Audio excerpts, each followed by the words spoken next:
Assalamualaikum warahmatullahi wabarakatuh. Jumpa kembali di channel Pak Ismail untuk belajar IPA.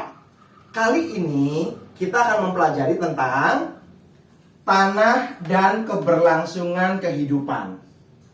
Seperti kita ketahui, tanah adalah salah satu komponen abiotik yang cukup penting bagi seluruh kehidupan makhluk hidup. Apakah itu tumbuhan, hewan, manusia, atau organisme. Berbagai macam jenis makhluk hidup tinggal dan beraktivitas, apakah di atas permukaan tanah atau di bawah permukaan tanah, di dalam tanah. Semuanya menjadi satu kesatuan, membentuk suatu rantai kehidupan yang dinamis, ya.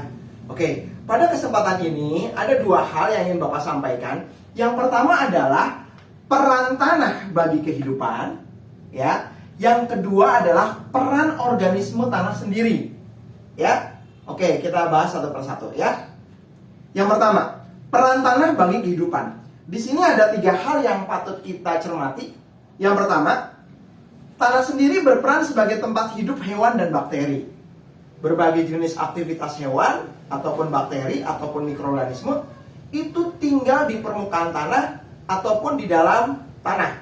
Ya, mereka melakukan aktivitas yang dinamis ya sebagai bentuk kelangsungan kehidupan.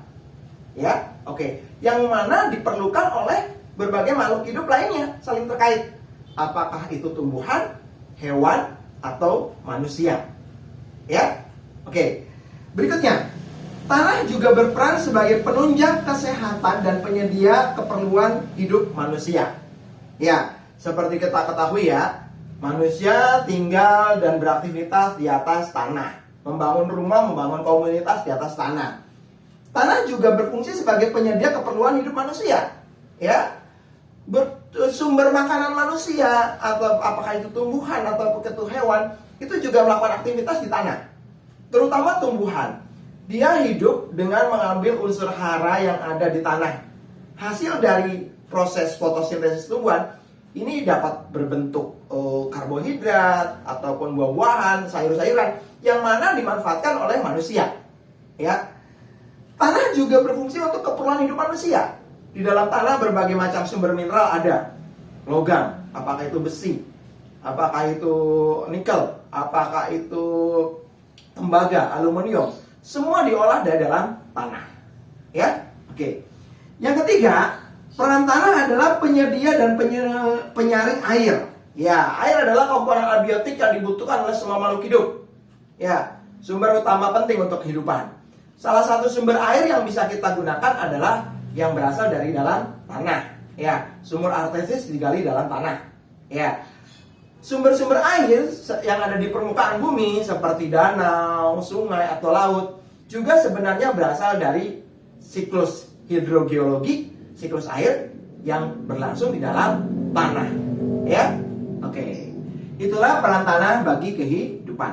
Nah, yang harus kita cermati di sini adalah tanah sendiri adalah komponen abiotik sebagai tempat tinggal organisme tanah yang memiliki peran besar bagi kehidupan dan aktivitasnya. Ya, kita lihat di sini peran organisme tanah. Yang pertama, dia sebagai decomposer, decomposing. Jadi menguraikan bahan organik dan sisa makhluk hidup yang sudah mati.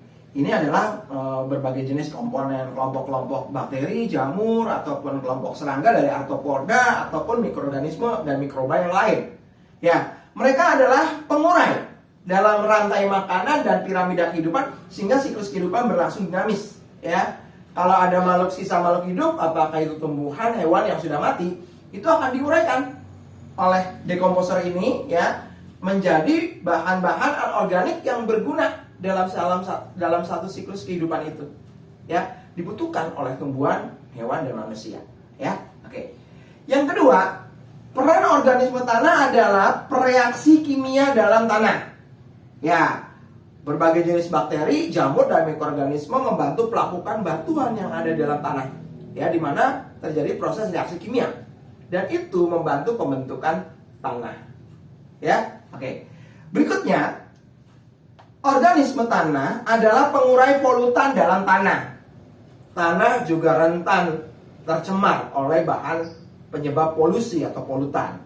Misalnya, Berbagai macam pabrik industri itu membuang limbahnya walaupun sudah mengalami proses penyaringan, proses pengolahan, tetap terbuang melalui sungai yang lama-lama juga akan jatuh ke dalam tanah.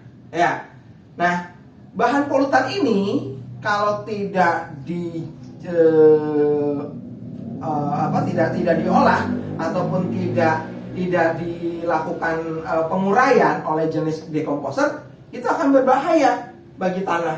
Ya, jadi tanah memiliki berbagai jenis bakteri, jamur ataupun mikroorganisme yang bisa menguraikan bahan polutan berbahaya, ya, sehingga tanah itu tetap terkendali dan tetap terjaga. Ya, oke. Kemudian berikutnya, organisme tanah adalah pencegah penyakit tanah.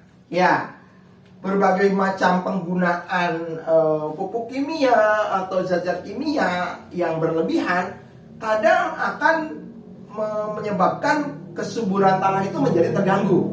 Ya, nah disinilah peran dari organisme tanah untuk menguraikan bahan-bahan berlebih yang dapat mencegah terjadinya penyakit tanah.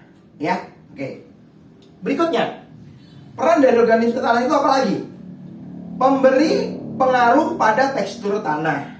Ya, karena bakteri dan mikroorganisme atau jamur dalam tanah itu membantu proses pelapukan batuan, maka otomatis hasil akhirnya adalah membentuk tekstur tanah. Ya, apakah berupa pasir, apakah berupa tanah liat atau tanah lempung gitu ya, seperti itu. Pasir misalnya, itu butirannya besar ya, diameternya antara 0,1 sampai 2 mm.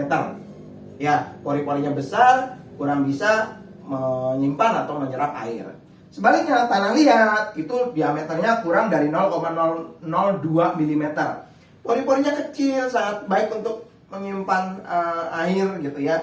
Oke, tapi aerasi ataupun pori-pori kecil ini menyebabkan kandungan oksigennya juga kecil ya. Nah, yang terbaik adalah tanah yang subur. Tanah yang dibutuhkan oleh makhluk hidup ya, terutama tumbuhan. Ini adalah campuran dari tanah liat, lempung, dan pasir. Ya, tumbuhan memerlukan tanah yang sifat pori-porinya bisa mengikat air, tapi juga membutuhkan aerasi udara yang baik yang bisa dipakai untuk proses respirasi atau pernapasan tumbuhan. Oleh karenanya jenis campuran liat, lempung, dan pasir inilah sangat baik bagi pertumbuhan tanaman. Ya, oke. Dan terakhir, peran organisme tanah adalah sebagai pengatur kegemburan dan struktur tanah. Ya, aktivitas mikroorganismenya, organismenya itu mengatur pergerakan di dalam tanah, membentuk tekstur tanah, bisa pasir, liat, subur atau yang lain-lain gitu ya, seperti itu. Kemudian saling menyatu, terkait, terikat satu sama lain, membentuk struktur tanah. Ya, seperti itu. Jadi kalau kita lihat betapa besar peran organisme tanah dalam menentukan tingkat kesuburan, tekstur, struktur, ataupun kekompakan, sehingga tanah itu tetap berlangsung dinamis bagi kelangsungan makhluk hidup. Paham ya? Oke, sampai di sini penjelasan Pak Ismail, mudah-mudahan bisa dimengerti oleh kalian dengan baik. Salam sehat semuanya. Wassalamualaikum warahmatullahi wabarakatuh.